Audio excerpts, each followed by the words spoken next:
নিজের জীবন সাজা ইউটিউব চ্যানেলে আপনাদের সবাইকে স্বাগত। আমরা এখন আছি দত্তবাড়ি, বগুড়া দত্তবাড়ি। দত্তবাড়ির পরিস্থিতি এখন খুব ভয়াবহ অবস্থা। ধাওয়া পাল্টা ধাওয়া নিয়ে সবাই আতঙ্কে আছে। আমরা কিছুক্ষণ আগেই দেখতে পেরেছিলাম সদর হাসপাতালে অনেক আহতদের।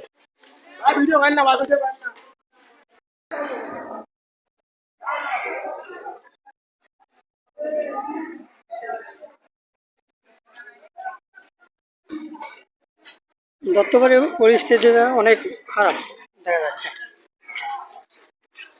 আমরা এখন আছি বগুড়া দত্তবাড়ি দত্তবাড়ি রোডে।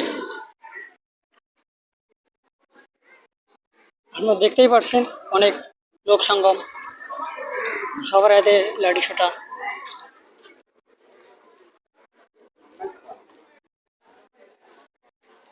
আমরা অনেক স্কুল কলেজের ছাত্রছাত্রীকে দেখতে পাচ্ছি, অনেক সাধারণ পাবলিকও।